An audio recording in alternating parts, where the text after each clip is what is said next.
Musician आप कितने बड़े भी हो जाएँ, लेकिन धुन आप तभी बना पाएँगे जब आपको आमद होगी। तो इसी तरह शायर जो है अ,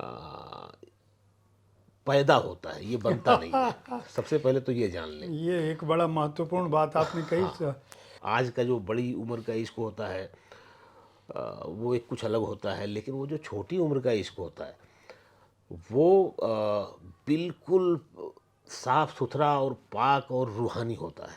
20 साल तक लगातार मैं साहित्य लिखता रहा। पैसे वैसे नहीं कमा पाता था, घर वाले नाराज रहते थे, शायरी से पैसे मिलते नहीं हैं। दुआ करो वो सितारा ज़मीं पे टूट गिरे, हमारे साथ रहे और यहीं का हो जाए। वाह। और ताली बजी। पहला गाना मेरी ज़िंदगी का, और उसमें आप पोइट्री देखिए। सुबह हुई दिन निकल रहा है, नदी के तट पर नहा के सूरज सुनहरे कपड़े बदल रहा है। क्या बात सुबह हुई दिन निकल रहा है, पहला ज़िंदगी का गाना, और उसका अस्तर देखिए आप। ये एक ऐसी कला है जिसमें गुरु की ज़रूरत नहीं है।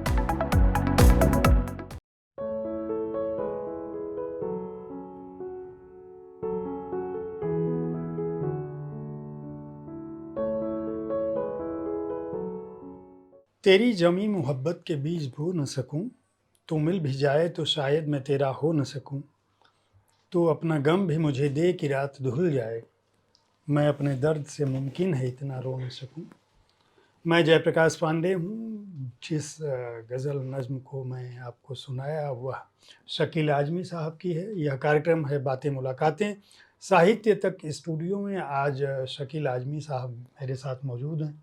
आपका बहुत बहुत स्वागत है।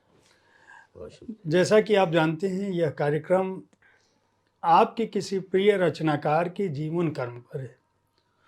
शकील साहब के बारे में, उनकी ज़िंदगी के बारे में, उनके शुरुआत के बारे में, उनकी अब तक की यात्रा के बारे में मैं उन्हीं से पूछूंगा, जानना चाहूँगा। लेकिन उससे पहले मैं बता दूं कि आपने शायरी की दुनिया में, गीतों की दुनिया में, शब्दों की दुनिया में अपना एक ऐसा मुकाम कायम किया है जिसकी मिसाल दी जाती है। कैफी आज़मी साहब ने लिखा है कि शकील आज़मी वहाँ से शायरी शुरू कर रहे हैं जहाँ पहुँचकर मेरी शायरी दम तोड़ने वाली है। उनकी शायरी में जो ताज़ाकारी है उसने ख़ास तौर से मुझे मुतासिर किया है। आप समझ सकते हैं कि जब कैफी आज़मी जैसा बड़ा शायर किसी के बारे में लिख रहा हो, निदा फाजली साहब, जावेद अख्तर साहब, मोहम्मद अलवी साहब, प्रोफेसर गोपी चंद नारंग, उर्दू का कोई भी बड़ा नाम लेंगे जो आज के दौर में जिसको आपने पढ़ा है, तो वह शकील आज़मी साहब को उनके अलग अलग अंदाज के लिए याद रखता है। आपकी जो पुस्तकें आई हैं उनमें उर्दू में जो कविता संग्रह आए हैं उनमें धूप दरिया, एस्ट्रे, रास्ता बुलाता है, खिजा का मौसम रुका हुआ है, मिट्टी में आसमान, पोखर में सिंघाड़ा और बनवास 2020 में उर्दू में आया था, हिंदी में भी आया है। आग से बिछड़ा हुआ धुआं 2023 में, मतलब इसी साल वह पुस्तक आएगी या आ चुकी होगी। हिंदी में जो काव्य संग्रह आए हैं, कविता संग्रह आए हैं, उनमें चांद की दस्तक, परों को खोल, बनवास की मैंने बात की, दिल परिंदा है, आने वाला है या आ चुका है। जो सम्मान आपको मिल चुके हैं उनमें कैफी आज़मी पुरस्कार, गुजरात गौरव पुरस्कार, गुजरात उर्दू साहित्य अकादमी पुरस्कार, उर्दू प्रदेश उर्दू अकादमी पुरस्कार, बिहार उर्दू अकादमी पुरस्कार, महाराष्ट्र उर्दू साहित्य अकादमी पुरस्कार। एक बार नहीं, कई कई बार मैंने जितनी अकादमियों के नाम लिए उनमें एक दो को छोड़ के कुछ अकादमियां ऐसी हैं जिन्होंने 4-4, 5-5 बार आपको पुरस्कार दिया है। बहुत सारी फिल्मों के गीत लिखे हैं, 50 से अधिक फिल्मों के गीत लिखे हैं। तो शकील साहब, सबसे पहले तो आपको आपकी इस गौरवमयी जीवन यात्रा के लिए मैं मुबारकबाद दूंगा, बधाई दूंगा। और अपने दर्शकों की ओर से आपका इस बात के लिए शुक्रिया अदा करूंगा कि आपने अपने शब्दों से उर्दू और हिंदी साहित्य जगत को एक जगह पे रोशन किया आपने, आपकी जो परंपरा के लोग थे। मैं आपके बचपन से जानना चाहूँगा कि आपकी ये जो यात्रा है, ये शुरुआत कैसे हुई? बड़ा बिखरी सी यात्रा। जब मैं पढ़ता हूँ आपकी जीवनी, आपके जीवन के बारे में, तो बहुत कुछ पाता हूँ।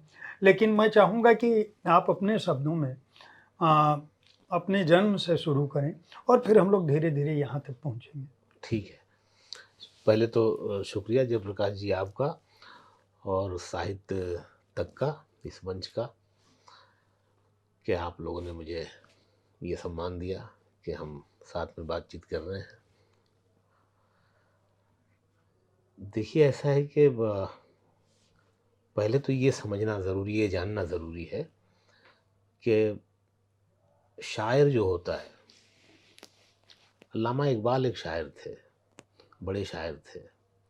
उन्होंने शायर को पैगंबर के मुतरादिफ लिखा है। मुतरादिफ और बराबर में थोड़ा सा फ़र्क है। तो हमारे जो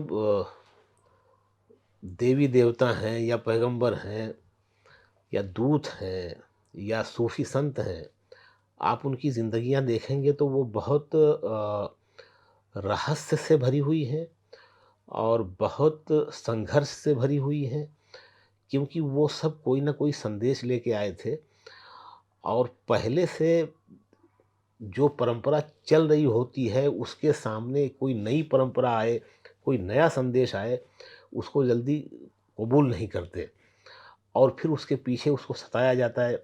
एक प्रोसेस है लंबा, ये सारे जो बड़े लोग हैं। तो इसी तरह शायर जो है अ, पैदा होता है, ये बनता नहीं है। सबसे पहले तो ये जान लें। ये एक बड़ा महत्वपूर्ण बात आपने कही, हाँ, कि शायर पैदा होता है। हाँ।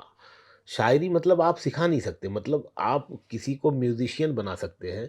आप गिटार बजाना सिखा दें किसी बच्चे को, वो सीख लेगा, हारमोनियम प्ले करना सीख लेगा, बढ़ई का काम कर लेगा सीख के, मोटर मैकेनिक का काम मोटर बना लेगा सीख के। दुनिया के सारे काम सीखे जा सकते हैं, यहाँ तक कि म्यूज़िक भी, पेंटिंग भी। लेकिन फिर वही मैं कहूँगा कि पेंटिंग और म्यूज़िक ये सब भी कला है। तो ये एक तो अंदर से उसके पहले से उसके अंदर होना चाहिए, बाद में वो उसको सीख के उसको बढ़ाता है। लेकिन शायरी जो है और धुन, म्यूज़िशियन आप कितने बड़े भी हो जाएँ, लेकिन धुन आप तभी बना पाएँगे जब आपको आमद होगी। तो शायरी जो है वो पूरी की पूरी गॉड गिफ्टेड है। शायर इसीलिए पैदा होता है, ऊपर वाले का पैदा किया हुआ। असली जो शायर हैं, अब असली शायर ज़रा कम हो गए हैं हमारे समाज में, तो क्यों फैशन हो गया है शायर बनने का। लेकिन जो असली शायर हैं, वो पैदा होते हैं और उनको इसी काम के लिए ऊपर वाले ने पैदा किया है, बनाया है, भेजा है कि बेटा तुम्हें दुनिया में यही काम करना है। तो मेरे साथ भी यही हुआ। मैं आपको बता सकता हूँ कि जो इश्क है और जो शायरी है, इन दोनों में ज़्यादा फ़र्क नहीं है। मतलब ज़्यादा फ़र्क का मतलब कि दोनों की फीलिंग्स जो हैं वो एक जैसी हैं। मैं जब बहुत छोटी उम्र का था, इश्क आज का जो बड़ी उम्र का इश्क होता है, वो एक कुछ अलग होता है, लेकिन वो जो छोटी उम्र का इश्क होता है, वो बिल्कुल साफ-सुथरा और पाक और रूहानी होता है। तो मुझे वो हुआ था, तो उसकी फीलिंग जानता हूँ। उम्र कितनी थी? उम्र यही कुछ 12-13 साल रही होगी, ठीक है? और जब मेरे अंदर शायर पैदा हुआ, तो भी वही फीलिंग्स थी, अकेले रहना, रोना, तन्हाई में रहना, किसी से बात करने में अच्छा नहीं लगता, अंधेरे में रहना, रोशनी में नहीं रहना। ये दोनों कैफ़ियत अ, एक जैसी दोनों में थी। मतलब जब मेरे अंदर शायर पैदा हुआ था तब भी और जब मेरे अंदर आशिक पैदा हुआ था तब भी। लेकिन इश्क तो एक झलक में आशिक पैदा हो जाता है। लेकिन शायरी में ये जो है एक एक प्रोसेस है। वो प्रोसेस ये है कि ये सब बातें मुझे अक्सर लोग पूछते हैं कि भई दिल टूटना ज़रूरी है या फलाना शायरी के लिए मोहब्बत होना ज़रूरी है। तो ये मोहब्बत होना क्यों है? मोहब्बत जो है वो पूरा खेल ही दर्द का है, आँसू का है। दर्द और आँसू के बगैर मोहब्बत होती ही नहीं है। इस राज़ को हमारी फ़िल्मों में अगर कोई जानता है, तो वो भट्ट फ़ैमिली है। महेश भट्ट साहब और विक्रम भट्ट साहब, इन लोगों के आप गाने देखिए, इनकी फ़िल्में देखिए, तो उनके गानों में कितनी सैडनेस इसीलिए होती है कि रोमांस जो है, प्यार वो सैडनेस के बिना, दर्द के बिना, आँसू के गम के बिना प्यार हो ही नहीं सकता है। ऊपर-ऊपर प्यार होता नहीं है, गहराई होती है उसमें। तो मैं ये बता रहा था कि आशिक जो है, उसमें टाइम लगता है पकने में। अरे! वो एक झलक में हो जाता है, लेकिन शायर जो है ना, उसके पीछे की कहानी ये होती है जनाब के एक बुनियादी दुःख चाहिए उसको। वो बुनियादी दुःख, बुनियादी मैं इसलिए कह रहा हूँ जो अपनों से मिले, माँ से मिले, बाप से मिले, भाई से मिले, मामू से मिले, मतलब आपका जो करीब के लोग हैं ज़िंदगी में, उनसे कोई बुनियादी दुःख मिल जाए आपको। जैसे आपकी माँ की डेथ हो गई, बाप की डेथ हो गई, या बाप ने घर से निकाल दिया। ऐसा ऐसा कोई एक बड़ा हादसा आपकी ज़िंदगी में आना चाहिए, जो किसी अपने से मिला हो। तो मेरे साथ तो एक नहीं, कई हादसे हो गए। मैं छोटा था, माँ की डेथ हो गई, माँ का चेहरा याद नहीं है मुझे। उसको मैं उसके चेहरे को टटोलता हूँ, इशारे से पहचानने की कोशिश करता हूँ आँखें बंद करके। ऐसा धुंधला हो गया, बहुत छोटा था। माँ की डेथ हो गई, बाप ने दूसरी शादी कर ली, फिर तीसरी कर ली। 2-3 शादियाँ कर ली माँ के मरने के बाद, छोड़ते गए। फिर मेरी परवरिश जो मेरा नानी ने की मेरी, नाना ने, मामू ने, मामी ने, ममानी ने मुझे ननिहाल में मैं पला-बढ़ा, और माँ की पहली औलाद था, तो इसलिए मुझे मेरी पैदाइश भी, मेरा जन्म भी मेरे ननिहाली गाँव में हुआ, सहारिया में। आज़मगढ़ में सहारिया एक गाँव है, निज़ामाबाद के पास कस्बा जो है, और सीधा सुल्तानपुर जो है वो मेरा ददियाली गाँव है, जहाँ के खलील रहमान आज़मी थे। हमारा ख़ानदान भी एक ही है। तो ये मेरे साथ ये सब घटनाएँ होती गईं। फिर आप जब ननिहाल में होते हैं, ननिहाल भी आपकी माँ का घर है, और वहाँ पर भी आपको नानी आपकी बहुत प्यार करती हो, सबकी नानियाँ बहुत प्यार करती हैं। तो ऐसा नहीं है कि वो घर अजनबी है या वो आपका घर नहीं है, लेकिन जो सेंसिटिव है ना, जो बच्चे सेंसिटिव हैं, उनको ऐसा लगता है जैसे कि वो इस घर में तो रह रहे हैं, लेकिन वो इनको इस घर में वो प्यार नहीं मिल रहा है जो एक बाप के घर में और माँ के घर में मिल सकता था। ऐसा है भी और नहीं भी है। अगर आपने वो वैसा महसूस किया, फ़ील किया, तो है, वरना नहीं है। अब हम 2 भाई हैं। मेरा एक भाई है, वो वहीं पे रहता था, वो फर्स्ट क्लास, वो मेरे जो मामा हैं उनके बेटे की तरह आज भी रहता है। मैं भी रहता हूँ, मैं जाता हूँ, वहाँ रहता हूँ। लेकिन मुझे कुछ छोटी-छोटी चीज़ों को लेके कुछ ऐसी फीलिंग्स होती थी, जिससे मेरे अंदर का वो जो वो माँ के खोने का गम है, जो अपने घर में नहीं रहने का गम है, वो बढ़ता गया, और मैं घर से भाग गया मैं। कितनी उम्र रही होगी उस समय आपकी? मैं जब भागा हूँ तो मैं चौथी में पढ़ता था, जी। ठीक है? हुँ। शायद 9-10 साल, 9 साल, हद ऐसे से ऐसे ही ज़्यादा। कुछ, ठीक है? उससे ज़्यादा नहीं हाँ, हो सकती, 9 साल के हाँ। आस-पास। तो मैं बम्बई चला गया, भाग के। मतलब आज़मगढ़ से निकले हाँ, और सीधे बम्बई पहुँच गए। जी। क्या सोच के पहुँचे थे? बस ऐसे ही कि वहाँ से जाएँगे, कुछ काम सीख लेंगे, पढ़ाई-वढ़ाई नहीं करनी है, और यहाँ रहते हैं तो सब वो खेती-वेती का काम बहुत रहता है, हुँ, कुछ खेलने को नहीं मिलता है, तो खेती में काम कभी ख़त्म ही नहीं होता है। हुँ। तो आज़ादी इतनी नहीं है, वो शायद ज़हन में आज़ादी कुछ पहले ही से थी, वो शायरों को आज़ादी चाहिए। उनको कोई बोलने वाला ना हो, टोकने वाला ना हो।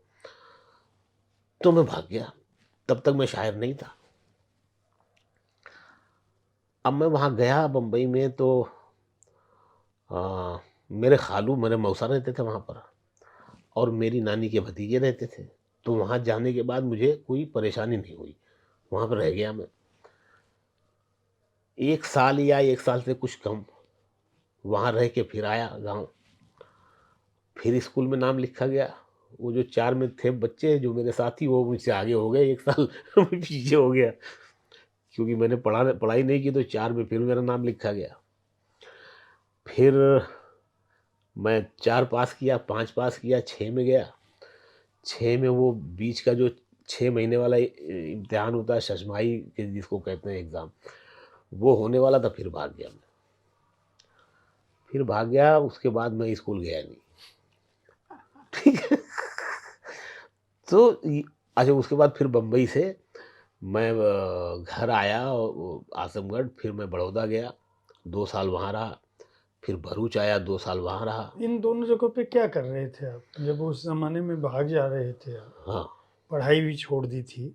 हालाँकि आपके अल्फ़ाज़ को, आपके नज़्मों को, आपकी शायरी को, आपके गीतों को देख के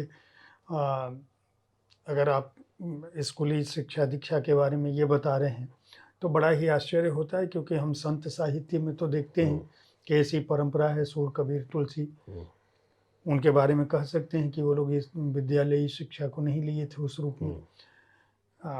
अब आप कह रहे हैं कि आप भी भाग रहे थे। हाँ, तो मेरी भी अब जो आत्मा है उसको भी आप संतों और जी। सूफियों वाली ही समझें, ठीक है? मैं जी, स्कूल में नहीं गया, जी, लेकिन मेरे ऊपर पीएचडी हो चुकी है और मेरे मरने के बाद शायद बहुत होगी पीएचडी। मैं स्कूल में नहीं गया मैं। मेरी जो पढ़ाई है, तालीम है ना, वो सड़कों पे, फुटपाथों पे, आते-जाते चेहरों से और प्रकृति, मतलब ये है मेरी पढ़ाई। और मैं जब आप अदब में, साहित्य में आते हैं तो फिर पढ़ते ही रहते हैं ना, किताबें पढ़ते हैं, तो वो सारा जो उससे ज्ञान होता है, भाषा सीखते हैं उससे आप। मुझे गुजराती भी आती है, गुजरात में रहा तो मैं गुजराती सीख गया मैं। हिंदी हिंदी आती है मुझे, उर्दू आती है, अंग्रेज़ी में बच्चा हूँ, थोड़ी-थोड़ी आती है, ठीक है? तो आपकी एक शेर मैं चाहूँगा बीच में क्षमा करिएगा इसके बाद मैं सुनूँगा।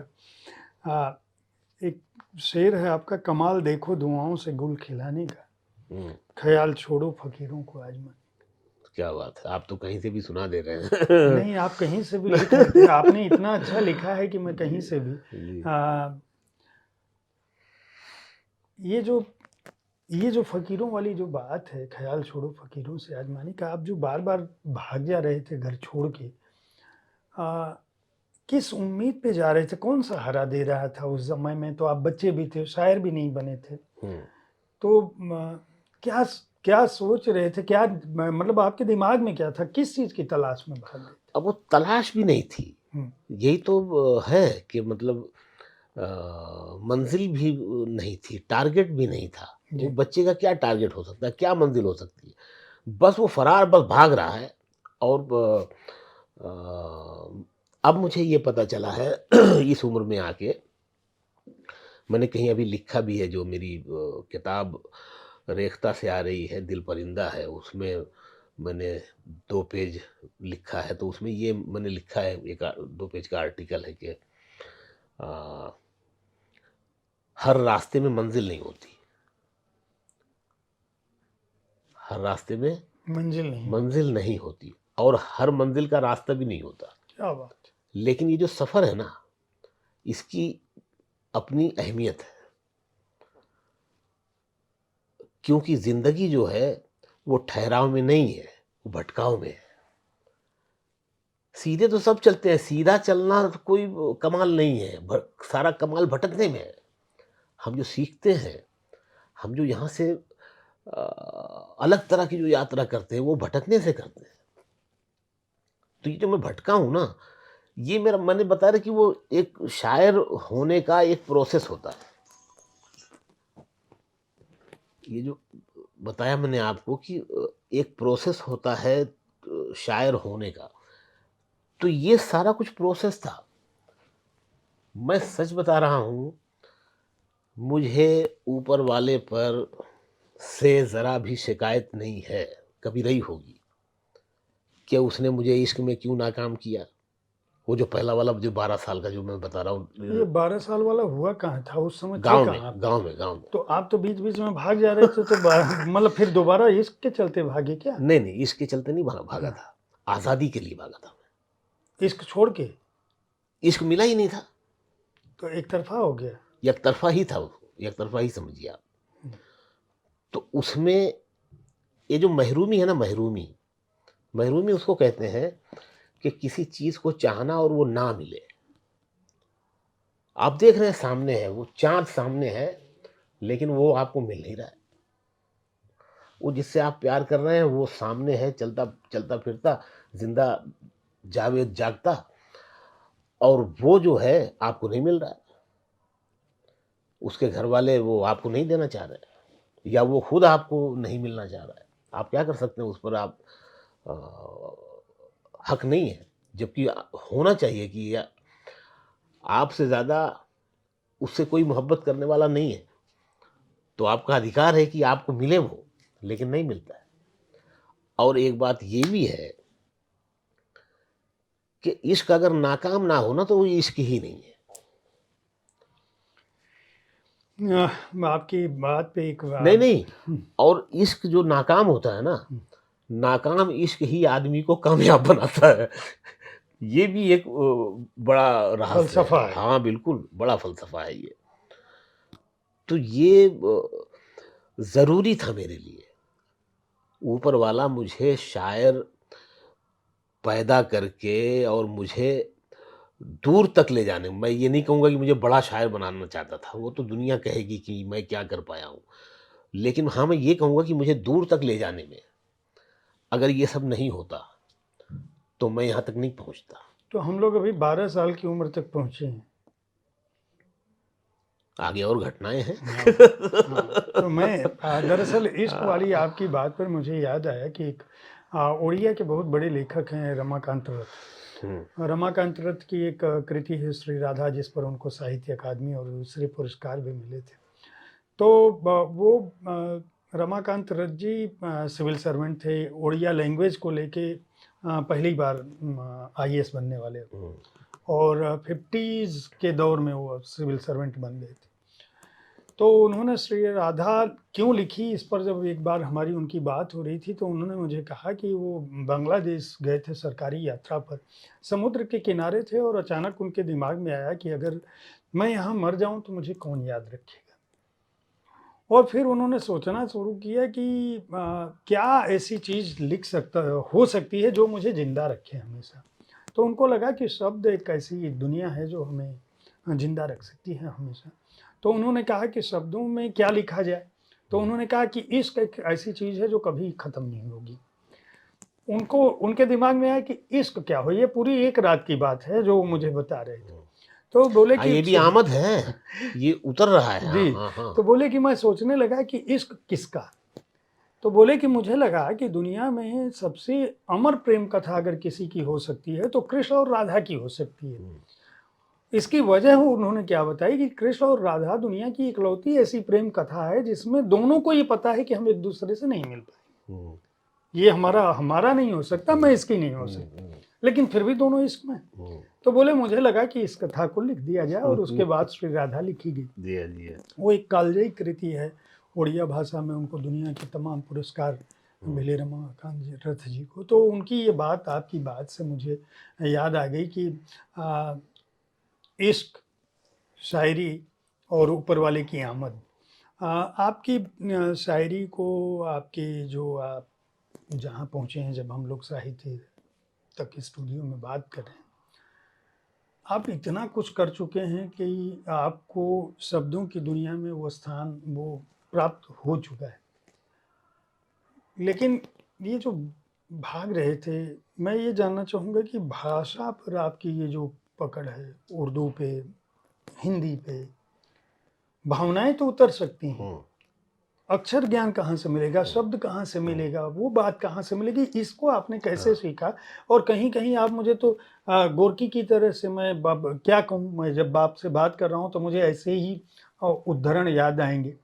गोरकी भी अपनी ज़िंदगी में क्या कुछ कर रहे थे, किस तरह से श्रमिक थे और उन्होंने किस तरह की कालजयी रचनाएँ लिखी। अभी आपका जो एक संग्रह है वनवास, वो भगवान राम की और उनके बहाने जंगल की एक अमिट कथा को कहता है। और आपकी जो परों को खोल जो है, यह जब मैं आप बातचीत करने के लिए साहित्य तक स्टूडियो में आ रहे थे, तो हमारे बहुत सारे सहयोगियों का कहना था कि ये अपने आप में ये अमर शायरी। तो शकील साहब, ये जो 13 साल के बाद वाली कहानी है, उसमें जीवन में क्या कुछ घटा? 13 साल के बाद ये जो भटकाव था मेरा। आप गुजरात पहुँच गए, जी अभी हाँ, हम जी लोग वहाँ पे हाँ, हैं। हाँ, हाँ। जो भटकाव था ना, अ, मैं ये आपको बता दूँ कि मैं गुजरात आया जब, पहले बम्बई 2 बार गया, उसके बाद मैं बड़ौदा आया, गुजरात के शहर, 2 साल वहाँ रहा मैं। वहाँ मैं ये जो पान में खाने की सुपारी होती है, वो काटता था मैं, कारीगर था उसका। अच्छा। ₹2 मिलता था 1 किलो का, 1 किलो सुपारी काटने में। और हम 20, 25, 30 किलो, मैक्सिमम 30 किलो, हर कारीगर नहीं काट पाता था, इतना काटते थे हम। और वो सन था 1984-85 का सन था, 1984-85। पहली गज़ल मैंने बड़ौदा में ही कही थी, शायरी मेरी वहीं से शुरू हुई, ठीक है? हाँ, इसका ज़िक्र आपकी हाँ। ज कई जगह है तो कि पहली गज़ल आपने, तो मुझे आपको याद है वो गज़ल? वो कुछ उसकी वो गज़ल पंक्तियाँ मेरे कुछ? पास नहीं है, मैं उसका एक शेर सुनाऊँगा जी, आपको, जी। लेकिन पहले बता हाँ, दूँ जी, आपको, जी। उसकी एक एक झलक आपको मिल जाएगी। तो मैं 2 साल बड़ौदा रहा, 2 साल भरूच रहा। भरूच में मैंने और मेरा एक दोस्त था मेरे गाँव का, फ़खरुल हसन नाम था उसको, हम फ़खरुल फ़खरुल कहते थे उसको। तो हम दोनों ने पार्टनरशिप में वहाँ पे एक सुपारी का बिज़नेस किया था, अच्छा, ठीक मतलब है? पहले काट रहे थे, फिर आपने हाँ, सोचा कि हाँ। अब बिज़नेस किया जाए। वही मुझे ले गया था। मैं तो उस ज़माने में बम्बई आ गया था, मैं फ़िल्मों में लिखने की कोशिश कर रहा था, बच्चा था। कोई मानता ही नहीं था कि ये गीतकार हो सकता है, शायर हो सकता है। सब हैरत से देखते थे, मज़ाक, अच्छा आप शायर हैं? इतना छोटा था मैं। तो ये मुझे लेके चला गया, तो मैं कोई एक भावुक जो होता है ना, आदमी हसास होता है, उसमें कुर्बानी का जज़्बा बहुत होता है ना? जैसे हम फ़िल्में देखते थे, 2 हीरो हैं और दोनों एक ही लड़की से मोहब्बत कर रहे हैं। अब पता चला एक ने जो है वो कुर्बानी दे दी, जो मेन हीरो होता था। तो हमें लगता था ये बहुत बढ़िया है, ये हमारा हीरो है। उस ज़माने में फ़िल्में तो ऐसी ही बनती थी। तो मेरी ज़िंदगी में भी यही सब था।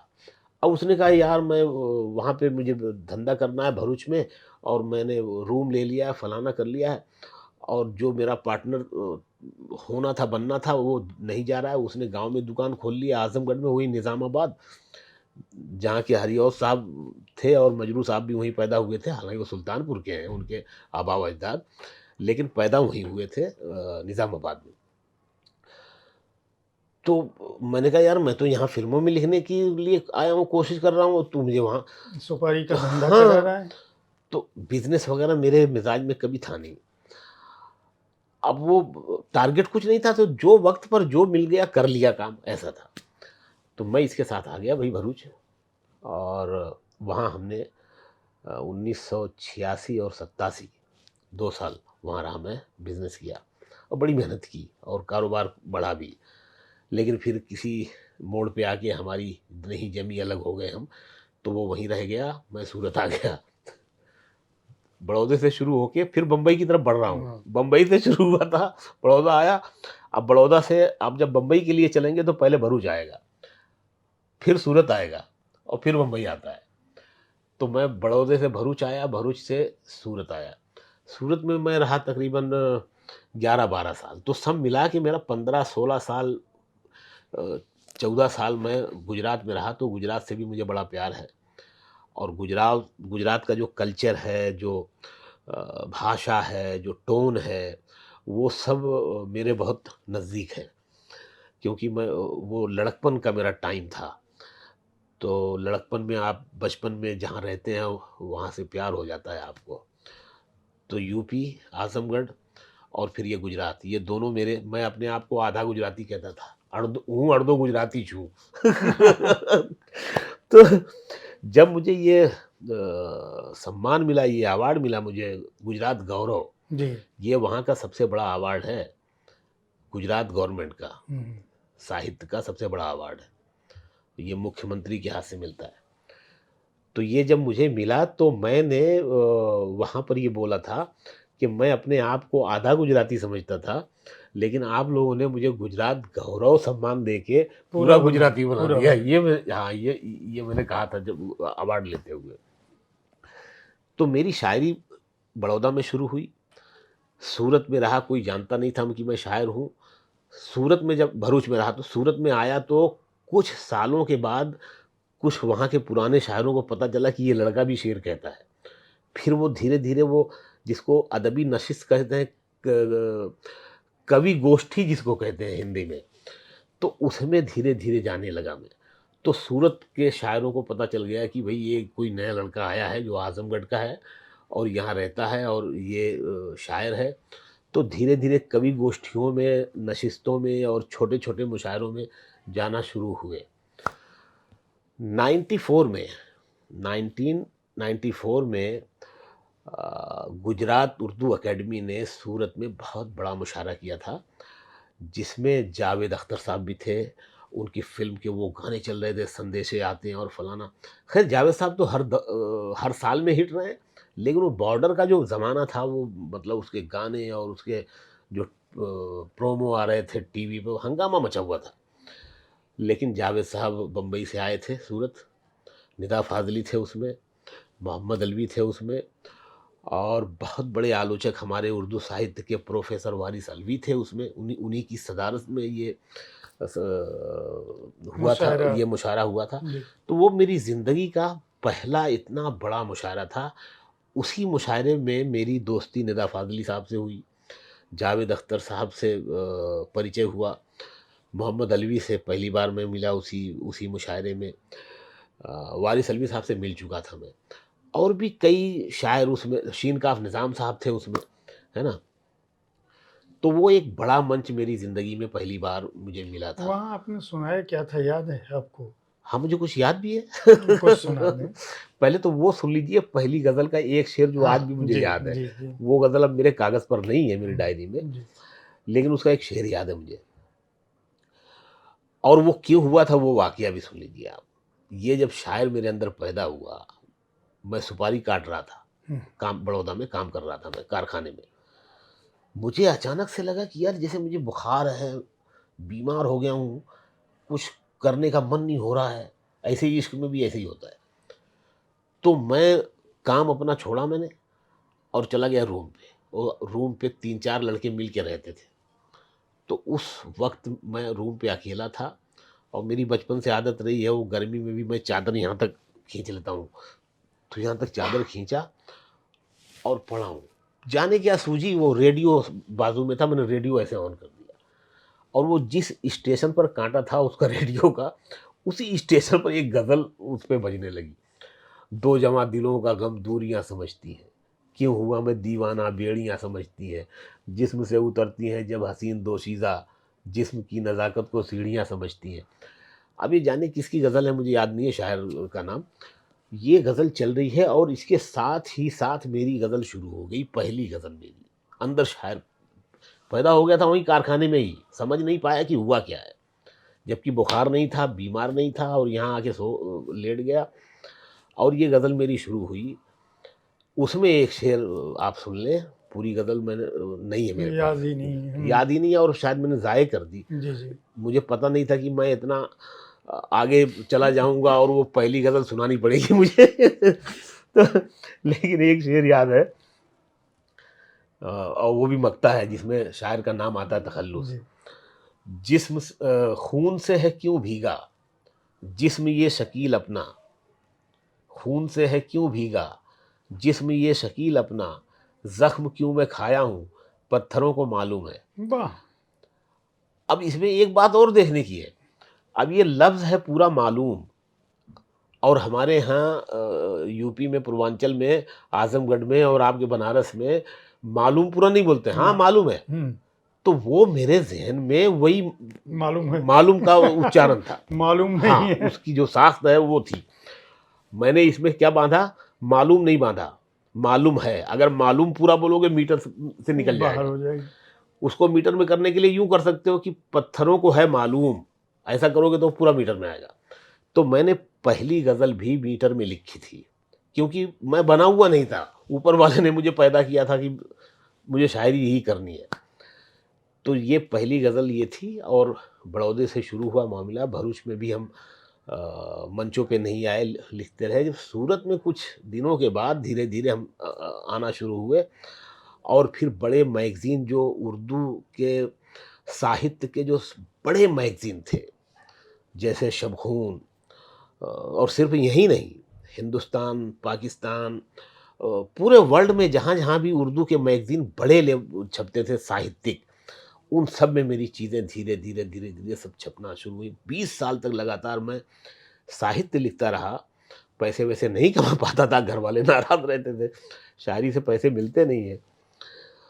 तो मैं कुछ कभी कपड़े का बिज़नेस धंधा कर लिया, तो कभी कुछ कर लिया, तो कभी कुछ कर लिया। लेकिन मेरा टारगेट शायरी ही था कि मुझे मर जाऊँगा, मैं शायरी ही करनी है मुझे।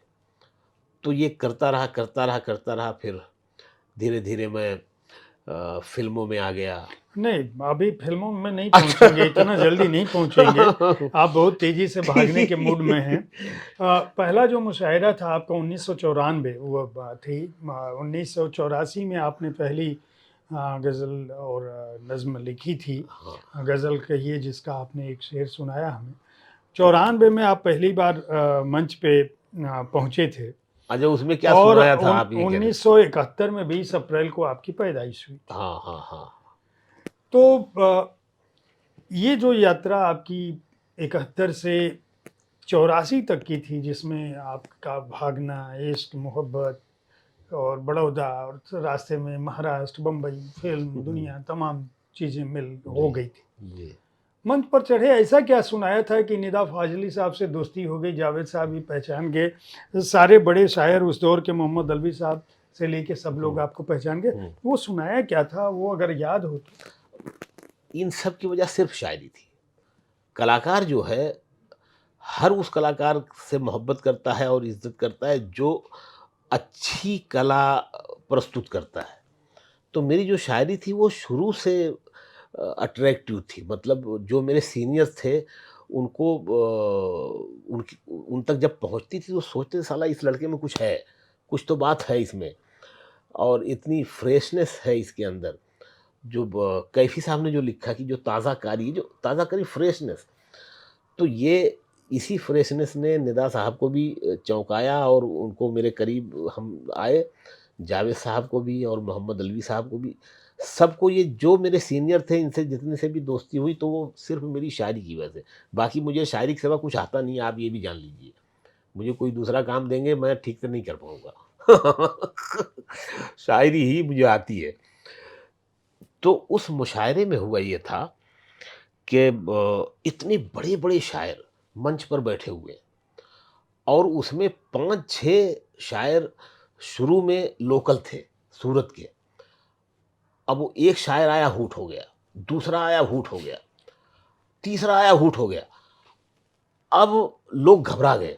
तो जो इंतज़ामिया के लोग थे उन्होंने तय किया कि अब भई लोकल को पढ़ाएँगे ही नहीं। कोई सुनना नहीं चाह रहा, जाओ, जाओ, भागो। तो निदा फ़ाज़ली साहब से मेरी दोस्ती हो चुकी थी। आप यकीन जानिए आज वो नहीं है, उनकी आत्मा सुन सुन रही होगी ये बात, मैं पहले भी बोल चुका हूँ।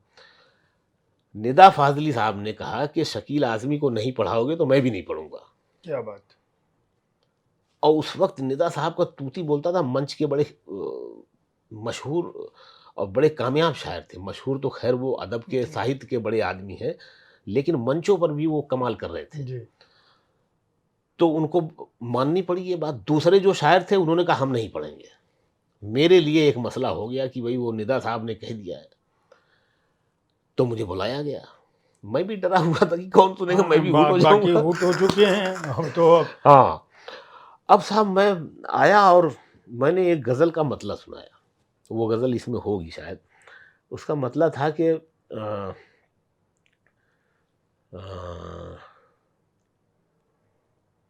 किसी भी खेत पे बरसे कहीं का हो जाए। ये गज़ल मैंने शुरू की, इसका मतला है, किसी भी खेत पे बरसे कहीं का हो जाए, खुदा करे कि ये बादल ज़मी का हो जाए। आय है, क्या बात है, क्या बात है। अब इस पर मुझे ज़्यादा दाद नहीं मिली, लेकिन हम्म, हूट नहीं हुआ मैं। थोड़ी-मोड़ी आई दाद, हाँ, लेकिन कम आई, हम्म, हूट नहीं हुआ मैं। खड़ा रहा मैं माइक पर। उसके बाद जो है निदा फ़ाज़ली साहब की जो वाइफ़ है मालती जोशी जी, वो सिंगर हैं और वो शायरी भी सुनाती हैं, तो वो भी उसी मंच पर थी। और वो उस ज़माने में मतलब वो जवान थी और अच्छी खूबसूरत लग रही थी, काली साड़ी पहनी हुई थी वो, मुझे आज भी याद है। तो लोगों की नज़र उन्हीं के ऊपर थी। मैंने उनकी नज़र कर दिया एक शेर, और हाँ, वो शेर कुछ ऐसा था, मैंने नज़र किया कि अ, दुआ करो वो सितारा ज़मीं पे टूट गिरे, हमारे साथ रहे और यहीं का हो जाए। वाह, और ताली बजी। ताली बजी तो मुझे और वो ये मिला, फिर एक शेर और मैंने उनकी नज़र कर दिया कि मैं उसके जिस्म का सब ज़हर पी के मर जाऊँ, अगर वो साँप मेरी आस्तीन का हो जाए। वाह, अब हंगामा हो गया भाई साहब, मैं झूम गया, मतलब इतनी दाद मिल गई। निदा फ़ाज़ली साहब ने आके मुझे ये हार पहना दिया और मालती जी को बुके लेके भेजा जाते थे। तो मालती जी भी बुके लेके आई दी, वो मालती जी से अभी भी बात होती है, अभी तो वो भी हँसती हैं। तो इस तरह से मतलब अब यूँ समझ लीजिए कि निदा साहब और मालती जी का मैं ये लेके निकल गया, मेरा काम अच्छा हो गया। तो और भी पढ़ा होगा, लेकिन ये गज़ल ख़ास तौर से इसी से मैंने शुरू किया था। जो आदमी मंच पर सीधे सीधे हुँ, और जिंदगी में जिसके मोहब्बत इस तरह से कूट कूट के हुँ, भरी हो, दिल भी टूटा हो, और हुस्न का भी जिसको इस बात की आ, मैं कहूँगा तरबियत हो, हुँ। हमको जज्बात का इजहार न करना आया, प्यार करते रहे इकरार न अब वो करना। नहीं आया ना, इसे आपने ये भी लिखा है। ऐसा एक बार नहीं 2-3 बार हुआ और है। जिनको दिल जान के ले आए वो पत्थर निकले, हमको बाजार से बाजार न करना। हाँ, तो ये हुआ मेरे साथ, ये तो सच्ची घटना है, पहले बता चुका हूँ। तो 94 के बाद ये जब 2 साल के अंदर आपका संग्रह आ गया, हाँ, 96 में धूप का दरिया, हाँ। धूप दरिया धूप दरिया, हाँ, धूप 95 में ही आ दरिया। गया होता। अच्छा, उस ज़माने में हाथ से लिखा जाता था। जी, तो मालेगाँव में एक कातिब था, कातिब मतलब जो हाथ से लिखता जी, था, जी, वो सबसे बढ़िया हाथ से लिखने वाला था। उसके अलावा भी 2-3 थे, लेकिन मैंने कहा नहीं, मुझे तो यही चाहिए। मुझे लोगों ने मना किया, ये बहुत टाइम लेगा, लटका देगा, लेट हो जाएगी। मैंने कहा कितना भी कुछ हो जाए, लिखवाऊंगा लिखेगा, हाँ, इसे। लिखेगा यही। ऐसा आदमी था कि जब मैं उसके पास जाता था तो वो उसके घर पे जाता था, मैं बम्बई से वहाँ मालेगाँव जाता था, तो मेरी चाय पीता था वो। भई मैं तो मेहमान हुआ ना उसके लिए, अपने घर की चाय भी नहीं पिलाता था, ऐसा आदमी था वो। मतलब एकदम सटका हुआ आदमी। लोग उसको काम देते नहीं थे। लेकिन मैंने कहा नहीं भई, मुझे तो यही चाहिए। तो उसने बहुत टाइम लिया लिखने में, और फिर जब मुझे लिख के दिया है तो कह रहा था वो तो शायरी अच्छी थी कि इतनी जल्दी दे दिया मैं। अच्छा। बुरी शायरी होती तो और टाइम लगता। तो तो औ शकील साहब ये बताइए कि सूरत से आप मुंबई कब पहुंचे फिर, क्योंकि सूरत का पहला मुशायरा 1994 में और आप 96 में बता रहे हैं कि बम्बई से आ रहे थे उसके पास, जिससे आप लिखवाना चाहते थे अपने जी। संग्रह की बात। 96 के में मतलब यहाँ से फिर बम्बई किस लिए पहुंचे और क्या सोचा था बम्बई आपने? जाने का मकसद मेरा सिर्फ़ फ़िल्मों में लिखना था। अच्छा, फ़िल्मों में गाने लिखना मेरा मकसद था, गीत लिखना। तो ब इ फिल्मों में पहला आपको ब्रेक जो है गाना लिखने का, गीत हाँ, लिखने, क्योंकि मंच की बात तो वो मैं बताता हूँ, तो जी, मेरी मेरी हिम्मत नहीं होती थी। जी, क्योंकि मैं पहले बता चुका हूँ, शायरी के सिवा कुछ आता नहीं। सुपारी काटना आ गया था, तो वो काट लेता था। और वो जो भी काम किया मतलब कपड़े वपड़े बेचे तो उसमें भी कुछ कमा वमा नहीं पाया, कुछ मतलब व्यापार नहीं आता था, नहीं वो तो आता आप था। बार बार हाँ आपकी शायरी बिल्कुल। में दिख रहा है कि हाँ व्यापार आपको नहीं आता है, चाहे वो इश्क का हाँ मामला हो और हाँ, चाहे वो नहीं नहीं बिल्कुल बिजनेस का हो, व्यापार बिल्कुल नहीं आता, हिसाब किताब में। कारोबार नहीं आता आपको। अच्छा हिसाब में भी मतलब गणित में सबसे ज़्यादा कमज़ोर अगर मैं पढ़ाई में था तो गणित में था। ठीक है, ये जो तक़सीम वक़सीम होती है, तक़सीम के आगे के जो 1/1 सही ये फलाना वो सब तो मुझे आज तक नहीं आया। मतलब घबरा जाता था वो सब देख के मैं बहरहाल। तो ये पढ़ाई छोड़ के भागने, पढ़ाई ऐसा तो नहीं कि पढ़ाई के चक्कर में गांव छोड़ के भाग गए और ये सब आज़ादी वाज़ादी बहाना है? पढ़ाई का चक्कर, पढ़ाई में भी रुचि कम थी, हम्म, लेकिन वो जो खेती के काम-वाम थे ना वो वो ज़्यादा उससे मैं ज़्यादा घबराया ज़्यादा हुआ था। घबराए थे। उसमें तो लेकिन वो खेती का काम और ये जो सुपारी वाला काटने वाला काम तो ज़्यादा सर कठिन था। वो खेती में कभी फुर्सत ही नहीं। अच्छा।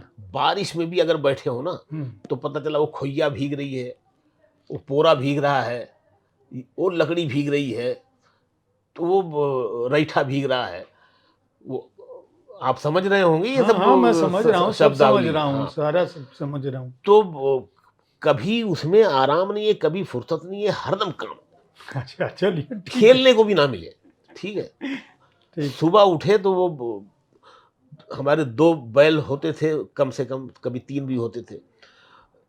एक भैंस और एक उसकी पड़िया या पड़वा, या कभी 2 भैंस भी होते थे। इतने सारे जानवर, वो सुबह उठे उनको खाना-वाना भी दिया, फिर उनको गोबर फेंका उनका ले जाके, और फिर नहाए-धोए, पढ़ने गए, पढ़ के आए, फिर चलो भैंस चराओ।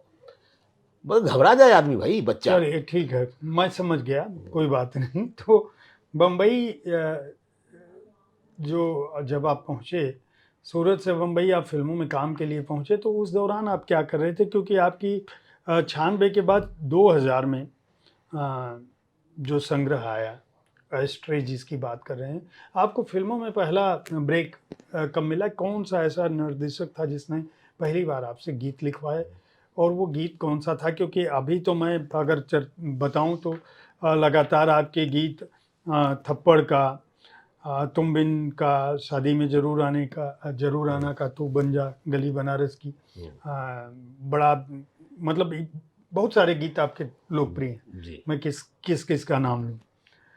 मुल्क के सारे ही गीत आपने लिखे जी, हैं। 50 से अधिक और विज्ञापनों में भी लिख रहे हैं जी। आप, और आपके विज्ञापन जिनमें मतलब ऐसा भी है कि सलमान खान जैसे आदमी भी ताले वाले तक का हाँ, वो विज्ञापन पर लिख ले रहे हैं आप। लिंक लॉक्स का। ठीक है। हाँ, हाँ। तो मैं ये जानना चाहता हूँ कि आपका जो फिल्मों का जो सपना था, फिल्मों में गीत लिखने के पीछे आपकी क्या सोच थी? क्या सोच रहे थे आपकी? हमारे सारे पूर्व जितने वरिष्ठ शायर या गज़लकार हैं, वो सब गीतकार भी थे। ऐसी कोई सोच थी कि कैफ़ी आज़मी हुँ, साहब, जान हुँ, निसार अख्तर साहब, साहिर लुधियानवी नबी साहब, जिसका भी नाम लो, हुँ। हर आदमी फ़िल्म जगत में था। ये वजह थी, या पैसा पाने के लिए सोच रहे थे, हुँ, या शोहरत चाहिए थी? आप इस सोच के पीछे, फ़िल्मों को लेके जो आपकी दीवानगी थी हुँ, और शायरी आप पर उतर चुकी हुँ, थी, आप एक मंच का पूरा मजमा लूट चुके थे। हुँ, पुस्तक भी आ चुकी थी। हुँ। तो इसकी क्या वजह 2 थी? पुस्तकें आ जी, चुकी थीं, जी। और जैसा कि आपने एस्ट्रे का नाम लिया, उसके बाद फिर बम्बई गया मैं, और उसके बाद की जो किताबें छपी हैं वो सब बम्बई में छपी। तो आप यकीन जानिए कि यहाँ पर भी मैं कारोबारी नहीं था। मैं पैसे के लिए फ़िल्मों में लिखने नहीं आया था, नाम के लिए आया था। और इसमें शोहरत के तौर पर मेरे जो आइडियल थे, पोएट्री की बात नहीं कर रहा हूँ। जो मैंने इनकी जर्नी देखी, जो इनका सफ़र देखा, इनकी जो शोहरत देखी, एक तो मेरे पूर्वज कह लूँ मैं, मेरे बुज़ुर्ग, मेरे कैफ़ी आज़मी साहब, हमारे आज़मगढ़ के, और मैं उनके नज़दीक भी रहा मैं, प्यार करते थे मुझे। वो पहली किताब मेरी पढ़ के बड़े खुश हो गए थे, तो उन्होंने वो राय लिख दी थी हुँ, इतनी बड़ी। हुँ, तो कैफ़ी आज़मी साहब की शोहरत, साहित्य, फिर मुशायरा, फिर फ़िल्म, ये जो जर्नी, फिर सेम ऐसे ही जर्नी मैंने निदा फ़ाज़ली की देखी अपने ज़माने में। कैफ़ी साहब भी मेरे ज़माने में थे, मतलब मैं मेरी शुरुआत थी, हुँ, और कैफ़ी साहब जो हैं वो उनका आखिरी ज़माना मैंने वो देखा मैंने उनसे, कई बहुत मेरी मुलाकातें मेरी आजमगढ़ में भी, मुंबई में भी। फिर वो निदा फाजली साहब का जो मैंने देखा, साहित्य, मैगजीन वगैरह, फिर मंच, फिर फिल्म, तो ये जो जर्नी है ना पूरी, तीनों जगह पे काम करना, तो मैं इन दोनों से प्रभावित हुआ था, कैफी आजमी से और निदा फाजली निदा से। फजली साहब से। तो मैं उसी तरह से मैं भी मशहूर होना चाहता था कि मुझे साहित्य में भी जगह मिले, मेरा ऐसा काम हो, मंच पर भी मुझे सुना जाए अच्छे से, और फ़िल्मों में भी मैं ऐसा काम कर पाऊँ कि मैं मरने के बाद भी मुझे लोग याद करें, मेरे गाने रेडियो पे बजते रहें, मेरा नाम चलता रहे। तो ये ख़्वाहिश थी। बिल्कुल पैसा कमाना मकसद नहीं था, वहाँ पर भी मैं कारोबारी ज़र्रा बराबर भी नहीं था। इसलिए मैं फ़िल्मों में आया था। तो पहला गाना कौन-सा, किसने आपकी इस प्रतिभा को पहचाना कि नहीं भाई शकील साहब से, क्योंकि अब तो बाद में तो आपने बहुत सारे गाने लिखे। हाँ, वहाँ आप अपने को कहाँ पाते हैं फ़िल्मी की क्योंकि शायरी की दुनिया में और मंच की दुनिया में शकील आज़मी का नाम किसी को बताने की ज़रूरत नहीं। मुझे लगता है कि अगर मैं सारी आपकी शायरी जोड़ लूँ, तो सोशल मीडिया पे बिलियंस में हो जाएँगी। कोई न कोई आपका शेर कहीं न कहीं घूम रहा होगा, ख़ासकर युवाओं के बीच हाँ, में। ये प्यार है लोगों का, मेरे बहुत सारे शेर मशहूर हो गए, और अ, बड़े बड़े लोग, नेता, अभिनेता और यूथ, नौजवान लड़के-लड़कियाँ, वो सब अपनी-अपनी तरह से कोट करते हैं जहाँ-जहाँ उनके पास मौका मिलता है। तो शाहरुख खान साहब ने भी मेरे शेर ट्वीट किए थे। बहुत सारे नेता हैं जो अपने-अपने काम के, जो उनको लगता है वैसे शेर कोट करते हैं। तो ये आप जो कह रहे हैं पहला ब्रेक, तो मैं सूरत से, एक ज़माना था, सूरत में बम्बई गया हूँ 2001 फरवरी में, जी। बम्बई गया हूँ। हुँ। उससे पहले मैं सूरत से बॉम्बे आता-जाता था। सूरत में पैसे कमाता था। बम्बई जाके खर्च कर देते थे। जब ब खत्म हो गया वापस सूरत। हाँ, मतलब वहाँ वो पैसे मुझे 15 दिन रोकते थे, महीना रोकते थे, 10 दिन रोकते थे, जब जितनी इस हाँ, जुट जाए। हाँ, वो पैसे खर्च होते, खत्म हो जाते थे, फिर वापस आता था। तो इस स्ट्रगल के ज़माने में, इस स्ट्रगल के दौरान में मेरी एक मुलाकात हुई राइटर, डायरेक्टर तनवीर खान। उससे पहले जो बुनियादी जो ज़मीन का काम, वो मैं एक और नाम लेना चाहूँगा, एक वो थे बाबू खान, अभी भी हैं वो। बाबू खान जो हैं वो तबला प्लेयर हैं। उनके सारे बच्चे भी हारमोनियम, सारे म्यूज़िशियन हैं। तबला और ढोलक और ये सब सारे म्यूज़िशियन हैं उनके बच्चे भी। और इनके जो बड़े भाई थे वो बहुत बड़े म्यूज़िशियन, सारंगी में पूरी दुनिया में एक नंबर, जो हमारे उस्ताद कहे जाते हैं, वो उस्ताद सुल्तान खान साहब, जो सारंगी वादक थे, और जिन्होंने वो गाया था अलबेला सजन आयो रे वगैरह, इस तरह के गाने, उनके छोटे भाई। तो ये मुझे 2-4 स्टूडियो में ले गए।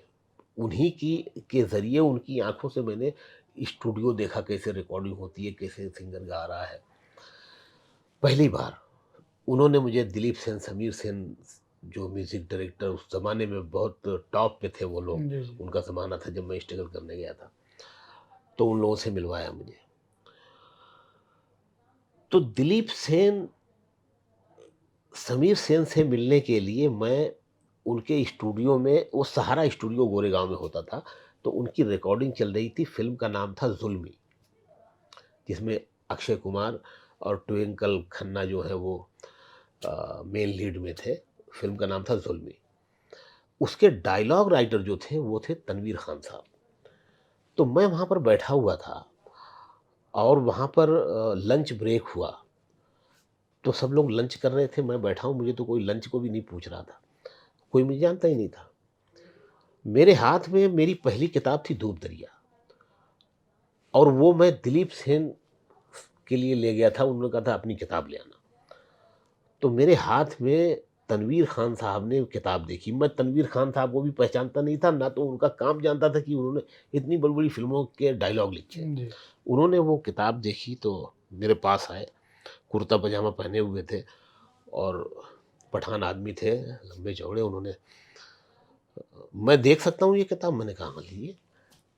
उन्होंने पढ़ना शुरू किया तो बड़े इम्प्रेस हुए, कहने लगे मुझे ये किताब चाहिए। मैंने कहा भाई ये तो मेरे पास एक ही कॉपी है, मैं सूरत में रहता हूँ, आप अपना एड्रेस दे दें तो ये मैं दिलीप सेन के लिए लाया हूँ, अपना एड्रेस दे दें तो मैं सूरत से भेज दूंगा। हम्म, तो बोले ठीक है। उन्होंने अपना एड्रेस मुझे काट दिया। हम्म, मैं सूरत आने के बाद उनको किताब मैंने भेजी। अब वो पढ़ के दीवाने हो गए, बोले यार तुम्हें तो गाना लिखना चाहिए। और वो जहाँ शूटिंग करने जाएँ वहाँ लेके जाएँ, वो मेरी शायद पूरी किताब उनको याद होगी शायद। हम्म, तो वो उनके ज़रिए एक फ़िल्म वो लिख रहे थे जिसका नाम था वो तेरा नाम था। ये फ़िल्म का नाम है, वो तेरा नाम था। और इसके डायरेक्टर थे कुक्कू कोहली साहब, बड़े डायरेक्टर जी, जिन्होंने फूल और कांटे और क्या-क्या फ़िल्में बनाई हैं बहुत बड़ी-बड़ी। हम्म, हकीकत, ये दिल आशिकाना, राज कपूर के शागिर्द थे वो, अभी भी हैं।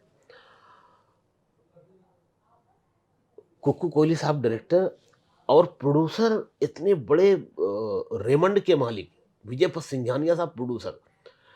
वो पहली बार फ़िल्मों में आए थे फ़िल्म मेकिंग के काम में।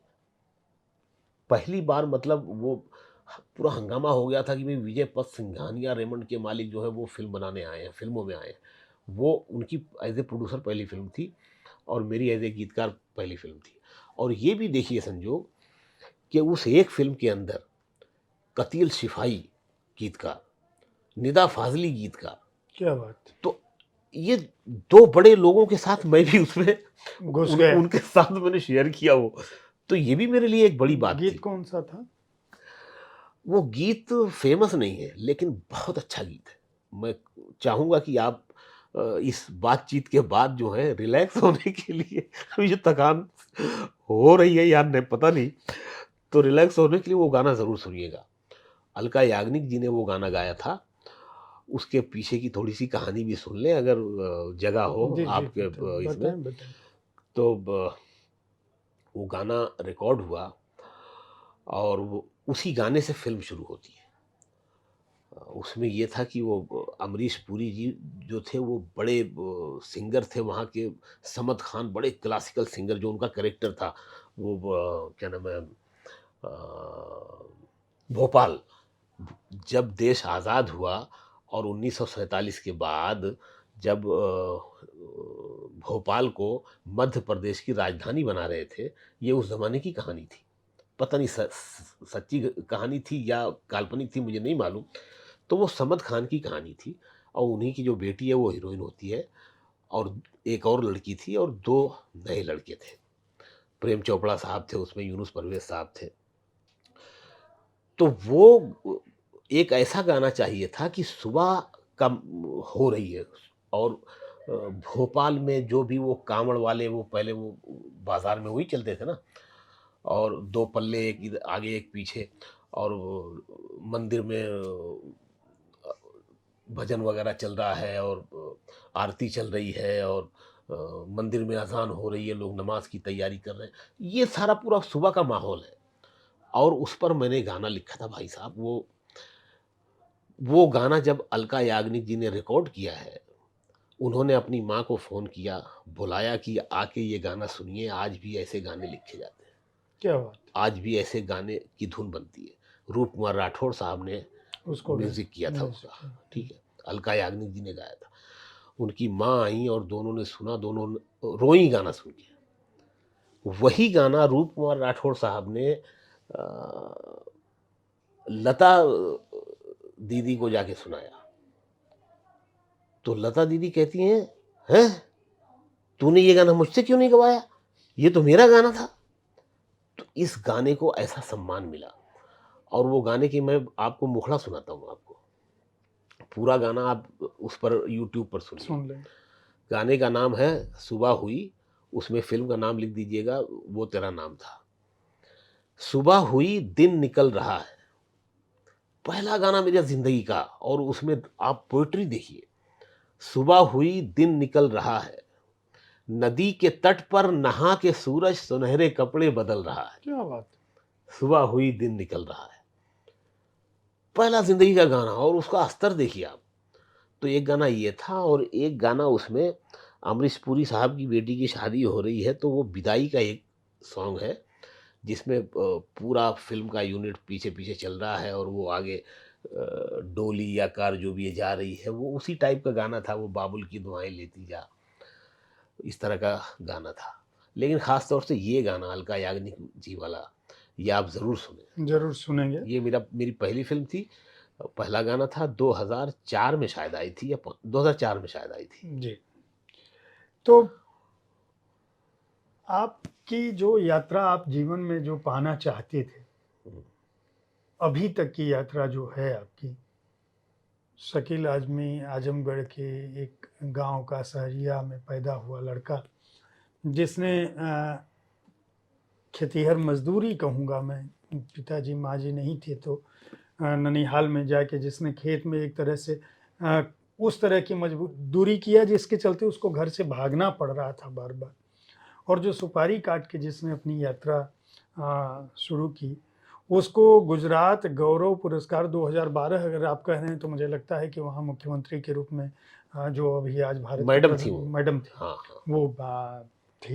हुँ। तो आपको वहाँ से गुजरात गौरव और तमाम उत्तर प्रदेश, बिहार, महाराष्ट्र बचा ही नहीं है, मतलब जो भी हिंदी भाषी क्षेत्र हैं। और फ़िल्मों में बहुत सारे, मुल्क की बात मैंने की, थप्पड़ का गीत बहुत पॉपुलर है। शायरी की दुनिया में आप बहुत मकबूल नाम हैं। मंच पर आपकी अपनी एक ख्याति है। इन सब यात्राओं का श्रेय आप किसको देते हैं? और जो नए लड़के हैं, जो बहुत अधीर हो जाते हैं, उनको क्या कहना चाहते हैं? अब श्रेय तो मैं किसको दूँ? मेरा कोई गुरु भी नहीं है। मेरा मानना है कि शायर पैदा होता है, उसको उस्ताद की ज़रूरत नहीं है। जो शायर बने हुए हैं, उनको उस्ताद की ज़रूरत है। ये एक ऐसी कला है जिसमें गुरु की ज़रूरत नहीं है। गुरु की सिर्फ़ इतनी ज़रूरत है कि उसकी जो बारीकियाँ हैं, उसकी जो फ़ॉर्म है, शायरी की नज़्म है, और गज़ल है, और कता है, रुबाई है, बहुत सारे हैं, तो उनके बारे में उसको बता दिया जाए, और उसके उसके जो रदीफ़ क्या है, काफ़िया क्या है ना? बहर क्या है, ये सब चीज़ें उसको बस नॉलेज हो जाए। उसका तकनीकी पक्ष उसको बता दिया यस, जाए। यस, ये सही कहा आपने। बाकी जो शेर कहना है, शायरी करनी है, तो ये वो ताजमहल। मतलब जज़्बात और भावनाएँ और य ये, यही वो मैं उसके अपने यही हैं, मैं कहना चाह रहा हूँ। शब्द। उस अगर उस्ताद उसमें छेड़-छाड़ करेगा, तो वो बचेगा ही नहीं, वो अपना लिख देगा। तो फिर वो किधर से शायर रहा? तो मैं ये कहता हूँ, और मेरा ये मानना है कि शायरी जो है वो ऐसा ताजमहल है, जिसमें बहुत सारे मज़दूर मिलके काम नहीं करते, बनाते नहीं हैं। ये एक ही आदमी को बनाना पड़ता है जो शायर है। ये वो ताजमहल है शायरी, जो अकेला शायर बनाता है, इसमें बहुत सारे मज़दूर नहीं लगते। शकील आज़मी साहब, आप से मैं ये पूछूँ कि ये जो 8 संग्रह हैं आपके, और आपने इतनी इतनी ज़्यादा, मैं तो क्या कहूँगा, मतलब मैं जब भी कोई पन्ना खोलता हूँ तो आप कहते हो कि कहीं से भी अ, जिंदगी की नई उड़ान थे हम, अपनी मिट्टी में आसमान थे हम, चांद ने रात घर पे दस्तक दी, रात भर उसके मेजबान थे। हुँ। अब मैं, मतलब जिधर से भी कुछ कुछ भी खोल दो आप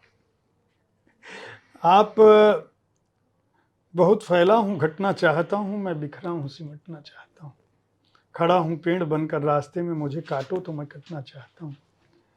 अ,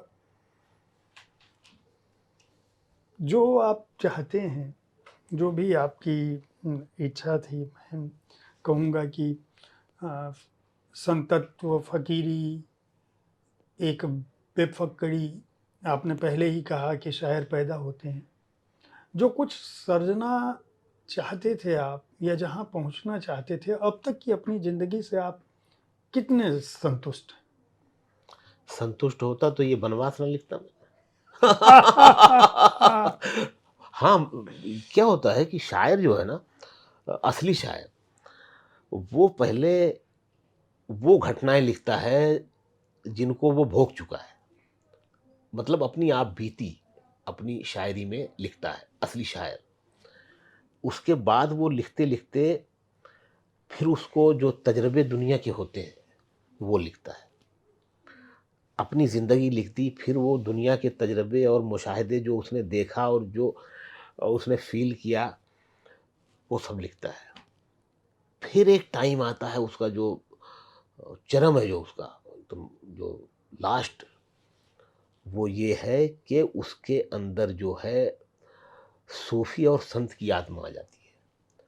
फिर जो है ईश्वर, इंसान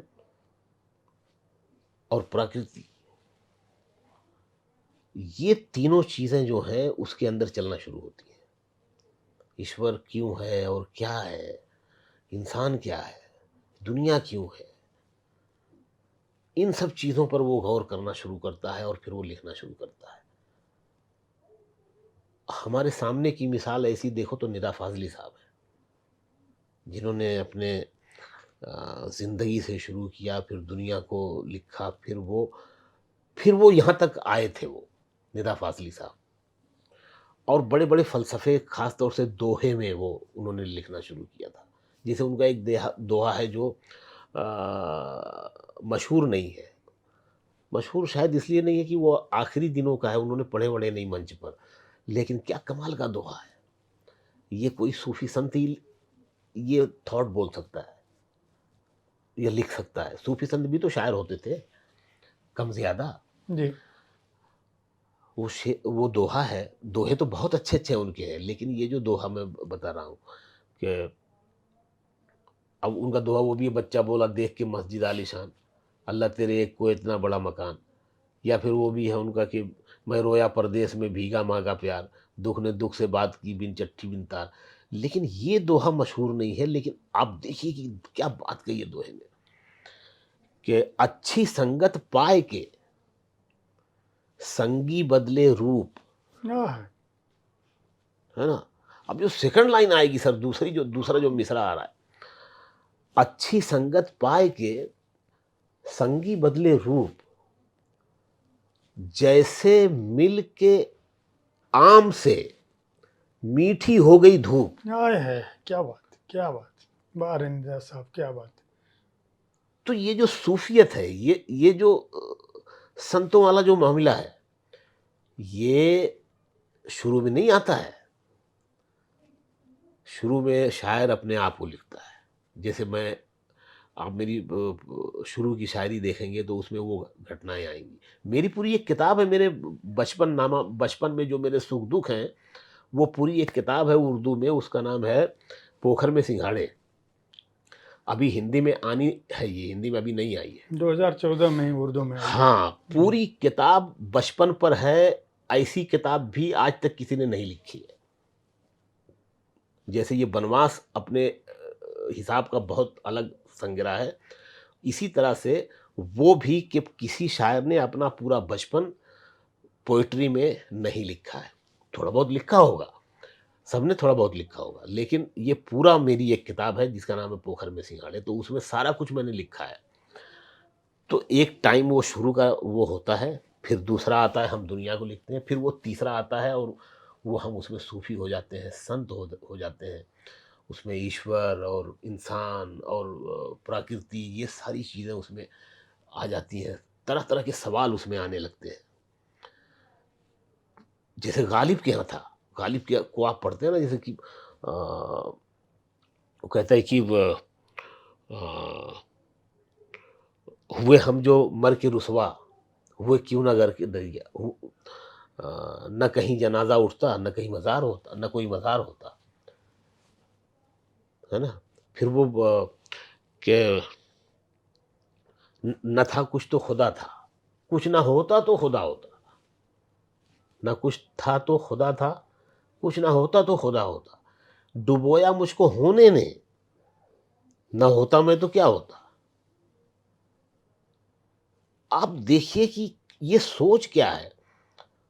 गालिब जो है, वो जो शायर है, वो एक इंसान है ना, इंसान भी है वो। वो सोचता है यार कि ये सब कुछ तो खुदा है। जब कुछ नहीं था तब भी था खुदा, और कुछ नहीं होता तब भी खुदा होता। तो फिर ये दुनिया की क्या ज़रूरत थी, ये मुझे क्यों बना के परेशान किया भई? हैं? और फिर कह रहा है कि वो मैं मर जाता तो कुछ भी कहीं भी चला जाता। ना मज़ार की ज़रूरत थी, ना इसकी ज़रूरत थी, क्या नाम है, अ, दफनाने की, ना जलाने की। बह गए होते दरिया में। शकील साहब, आप अपने पूर्वज अग्रज शायरों में किसको समझते हैं कि नहीं, हालांकि किसी एक का नाम क्या लेना, लेकिन फिर भी जिन लोगों ने आपको प्रभावित किया या जिनको आप आज भी कहते हैं कि भाई ये हमारे जिस विधा में मैं हूँ उसका सबसे नामचीन शायरों में ये लोग हैं और इनको हर आदमी को पढ़ना चाहिए। देखिए वो सभी बोलते हैं, लेकिन मैं भी बोलता हूँ कि गालिब और मीर पुराने शायरों में, वैसे बहुत लोग हैं, बहुत लोगों ने बहुत अच्छा लिखा है, लेकिन ख़ास तौर से गालिब और मीर मेरे बड़े फेवरेट हैं। और मोमिन हैं। इधर का देखें आप तो निदा फ़ाज़ली मेरे पसंदीदा थे, और मोहम्मद अलवी थे, बशीर बद्र, और इरफ़ान सिद्दीकी एक शायर थे लखनऊ के, वो थे। अ, तो ये सब जो हैं, मतलब पुराने भी कई बड़े पसंदीदा हैं, और काम सबने अच्छे किए हैं। किस कुछ लोगों ने अच्छा कम किया, या हमें जो अच्छा लग रहा है वो ऐसा कम है, कुछ लोगों में ज़्यादा है, जैसे गालिब है, जैसे मीर है, ये मुझे ज़्यादा पसंद है। और फिर इधर मेरे ज़माने में जो मैंने नाम लिए, निदा फ़ाज़ली, बशीर बद्र, मोहम्मद अलवी, शहरयार, है ना? तो और आज के, मतलब मेरे समकालीन, मेरी मेरी उम्र के या मुझसे उम्र में थोड़े बड़े जो हैं, उसमें फ़रहत एहसास हैं, अच्छा लिख रहे हैं ग़ज़लें, ख़ास तौर से फ़रहत एहसास लिख रहे हैं अच्छा। और आलम खुर्शीद हैं, और मदन मोहन दानिश हैं। ऐसे कई लोग हैं जो अच्छा लिख रहे हैं, और कुछ नए लड़के भी लिख रहे हैं, लेकिन उनके बिगड़ने के चांस ज़्यादा हैं मुशायरों में। पहले मुशायरा भी सबको मिलता नहीं था, एक स्ट्रगल था बड़ा मुशायरे में आने का, टाइम लगता था। अब वो मंच इतने हो गए हैं कि अब जैसे आप लोग अभी साहित्य तक भी कर रहे होंगे, तो उसमें नौजवानों के लिए भी एक रखा होगा शायद, जी जी। जैसे रेख्ता वालों ने भी किया है। तो हमारे ज़माने में तो नौजवानों को कोई पूछता ही नहीं था। हमारा एक लंबा स्ट्रगल होता था मुशायरे में आने का। तो ये अच्छा हो रहा है, और कई नए लोग अच्छा लिख रहे हैं, लेकिन मैं उनसे यही कहूँगा कि वो जल्दबाज़ी ना करें। शायरी जो है ना, बड़ा फुर्सत माँगती है, वक़्त माँगती है शायरी, लिखना भी, उसको कहीं पहुँचाना भी, और मशहूर होने के लिए भी एक काफ़ी लंबा रास्ता है। वो तय करते हुए जब आप आते हैं, तो आपका जो इल्म है, उसका जो रियाज़ है, और जो की शोहरत है, वो सब कुछ पक्की स्याही से लिखा हुआ रहता है, कच्चा नहीं रहता है। मैं एक आखिरी सवाल हाँ, पूछूंगा और इसके बाद आपसे 2-3 गज़लें मैं चाहूँगा कुछ शेर जो ज़रूर। पसंदीदा हैं सुना जी। दें। शायरी उतरती है, शायर पैदा होता है, गीतकार बनता है, क्योंकि आपको एक विषय विशेष पर, फिल्म विशेष पे, घटना विशेष पे, पिक्चराइजेशन के हिसाब से डायरेक्टर, निर्देशक, प्रोड्यूसर, निर्माता, पटकथा लेखक, और वो एक आपको फ्रेमवर्क दे देते हैं, एक खांचा बना देते हैं कि आपको इसके भीतर लिखना है। इन दोनों को लिखने में आप क्या अंतर पाते हैं? हुँ। एक की बात तो आपने बता दी है, लेकिन दूसरे में किस तरह का संघर्ष करना होता है, उसमें आप अपने को कितना सहज पाते हैं? और जो फ़िल्मी गीतों में अब आप जो जिस तरह का प्रयोग करते हैं, मैं चूँकि बनारस का हूँ, बनारस से मोहब्बत स्वाभाविक है, जो आपको जैसे आजमगढ़ से प्यार है वैसे मुझे ये तू बन जा गली बनारस की अ, जैसे जब गाने आप लिखते हैं तो उसके पीछे क्या किस तरह से उनको गढ़ते हैं सब? असल में वो ठीक है, सिचुएशन होती है, लेकिन ऐसा कोई प्लान नहीं होता कि ये कुछ ऐसा कर देंगे और ये ऐसा हिट हो जाएगा, कामयाब हो जाएगा, ये सब कुछ पता नहीं होता है। ये सब काम जो है हवा में है, आपके सारे अल्फाज, थॉट्स सब हवा में होते हैं। और आपने जैसे कहा कि गीतकार बनता है, तो ये बात पूरी तरह से सही नहीं है कि गीतकार बनता है। गीतकार बनता है इसी वजह से आज जो गाने पोएट्री लेस हो गए हैं, ये इसी की देन है, बनने की वजह से। आप देखिए आप देखिए आनंद बख्शी साहब तक या उनसे पहले तक, मैं गुलजार साहब और जावेद साहब का नाम नहीं ले रहा हूँ, वो भी उसी रास्ते के लोग हैं, लेकिन ये पूरी तरह से गीतकार नहीं हैं। जावेद साहब स्क्रिप्ट राइटर थे, गुलजार साहब स्क्रिप्ट राइटर डायरेक्टर भी थे, लेकिन साथ में गीतकार भी थे। तो क्या नाम है, आनंद बख्शी। आनंद बख्शी साहब तक का सफ़र मैं बता रहा हूँ। ये दोनों तो हमारे अहम आदमी हैं ही हैं, लेकिन मैं आनंद बख्शी साहब और उनसे पहले के जो लोग हैं, शकील बदायूनी, साहिर साहिर लुधियानवी।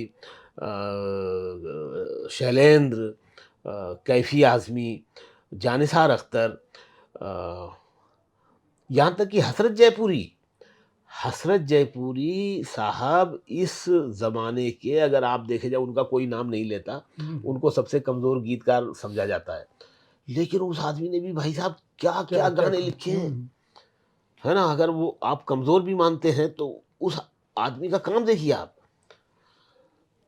तो मैं ये कहना चाह रहा हूँ कि पहले जो शायर, जो गीतकार थे, वो सब जो हैं साहित्य से आए हुए लोग थे, ठीक है? ऐसा नहीं कि आज की तरह कि कोई भी आके लिखने लगता है। और ये भी कहने लगे हैं कि वो गाना लिखने के लिए शायर होना, कवि होना ज़रूरी नहीं है। मैं इसको नहीं मानता। जब शायर या कवि गाना लिखता है तो उसमें भाषा की गलती नहीं होती और एक थॉट प्रोसेस होता है। गाने जो हैं पोएट्री लेस इसलिए हो गए हैं कि गानों में थॉट प्रोसेस नहीं है। कोई लाइन यहाँ से उठा के लगा दी, कोई लाइन वहाँ से उठा के लगा दी। अब जैसे आप बात कर रहे हैं उस गाने की, तू बन जा गली बनारस की, तो अब इसमें थॉट प्रोसेस देखिए। इसमें सारी लाइनें एक दूसरे से मिली हुई है। जुड़ी हुई जरा सा भी हिलाओगे तो पूरा एक इमारत गिर जाएगी, गिर जाए कोई लाइन निकाल नहीं सकते आप। ना। तू बन जा गली बनारस की, मैं शाम तलक भटकूं तुझ में, तेरी बातें चटपट चाट सी हैं, तेरी आंखें गंगा घाट सी हैं, मैं घाट किनारे सो जाऊं, फिर सुबह सुबह जागूं तुझ में, तू बन जा गली बनारस की, मैं शाम तलक भटकूं तुझ में। तो ये जो थॉट प्रोसेस है, ये साला ये गानों में खत्म हो गया है। अब ये लिखा कैसे गया, मैं आप पूछ रहे हैं तो बताता हूँ मैं।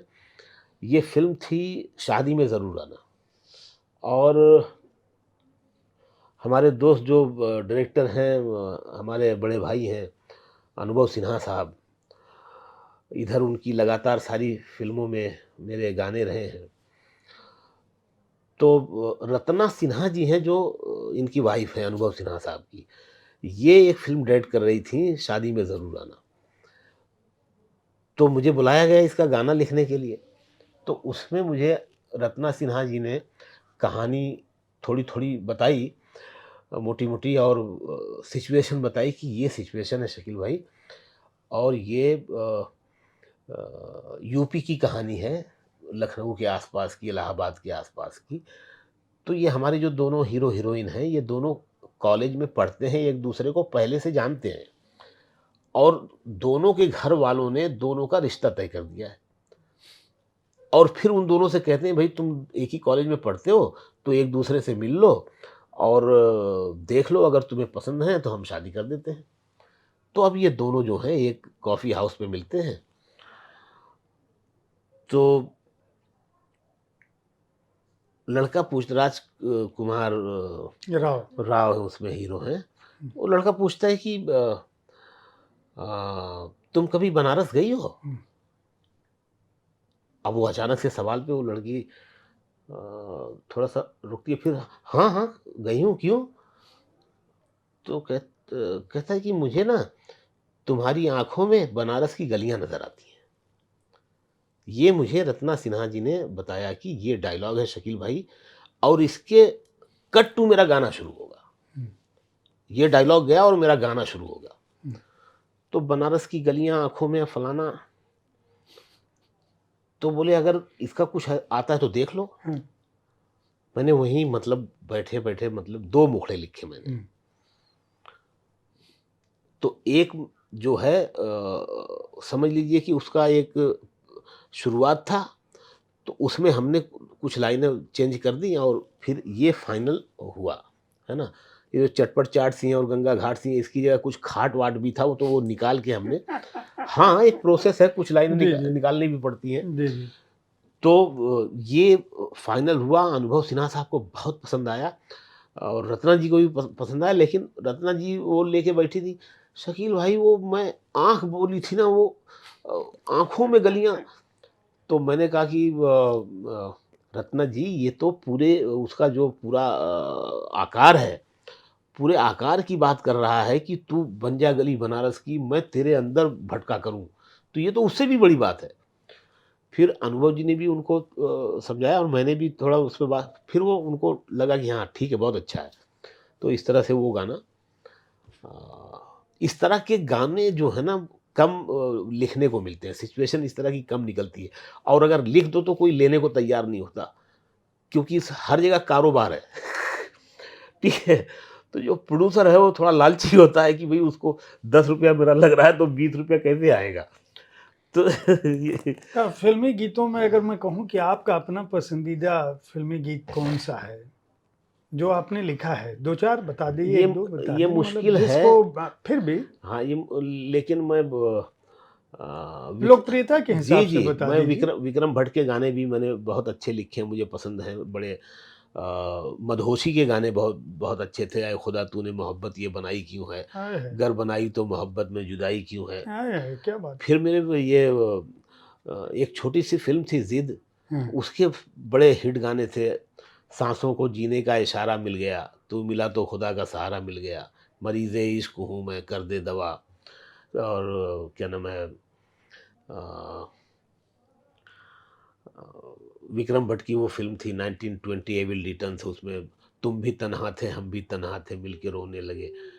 तो थप्पड़ के गाने मतलब वो थप्पड़ का गाना तो वो बहुत मतलब आप उसको सुनेंगे तो उसकी जो पोएट्री है, पूरी फ़िल्म जो है वो थप्पड़ थप्पड़ के काँधे पर फ़िल्म के कहानी के काँधे पे गाना चल रहा है या गाने के काँधे पे फ़िल्म चल रही है। वो पूरी मतलब पूरी फ़िल्म को वो गाना जो है वो एक अपनी उसमें लिए हुए है अपनी बाहों में। वो गाना मतलब फ़िल्म फेयर अवार्ड में भी उसका नॉमिनेशन हुआ और मेरे सिंगर को अवार्ड मिला, मुझे नहीं मिला, गुलज़ार साहब को मिला, मेरा नॉमिनेशन हुआ और एसडब्ल्यूए अवार्ड के लिए भी नॉमिनेशन हुआ। और उसको FOIOA अवार्ड है वो कुछ, वो मिला उसको, और Jharkhand national film festival jury award भी उस गाने को मिला। वो गाना मतलब अ, टूट के हम दोनों में जो बचा वो कम सा है, एक टुकड़ा धूप का अंदर अंदर नम सा है, आए है, क्या बात है। एक धागे में हैं उलझे यूं कि बुनते बुनते खुल गए, हम थे लिखे दीवार पर बारिश हुई और धुल गए। तो इस तरह की पोएट्री गानों में लिखने का मौका नहीं मिलता है और मिलता है तो उस पर कई लोग उसको बदलवा देते हैं। तो मेरी खुशनसीबी है कि मुझे अनुभव सिन्हा साहब जैसे और विक्रम भट्ट जैसे महेश भट्ट जैसे लोग मिले, इंदर कुमार जैसे लोग मिले, कि मैं इस तरह का काम कर पाया मैं। क्या बहुत ही शकील साहब, आपसे बातें करने के दौरान बातों को ख़त्म करने का मन ही नहीं करता। चूँकि जितनी अच्छी आपकी शायरी है, जितनी अच्छी गज़लें, नज़में हैं, जैसे आप गीत लिखते रहें, आपकी बातों में भी उतनी ही मैं कहूँ कि शीरीं हैं अल्फाज आपके। कुछ ज़रूर मैं चाहूँगा कि हमारे दर्शकों को अपनी पसंद की कुछ गज़लें या शेर जो भी आप सुनाना चाहें सुना दें, और उसके बाद मैं आपको धन्यवाद तो मैं पहले ही दे दूं, क्या धन्यवाद दूंगा। शब्दों की दुनिया को आप ऐसे ही गढ़ते रहें, रोशन करते रहें, लगातार लिखते रहें। और आप लोगों का होना हमारे समय में भाषा की संस्कृति को बचाना है, उसको ज़िंदा रखना है, और साथ-साथ मनुष्यता और प्रेम को भी बचाना बहुत शुक्रिया। मैं तो समझता हूँ कि शायरी ही एक ऐसा माध्यम है या एक रास्ता है जो हमें मोहब्बतों से जोड़ता है और मोहब्बत की तरफ ले जा रहा है। और शायरी हमारी ज़िंदगी में होना बहुत ज़रूरी है, डायरेक्ट या इनडायरेक्ट। उसके लिए ज़रूरी नहीं है कि आप शायर हों, शायरी से लगाव होना चाहिए।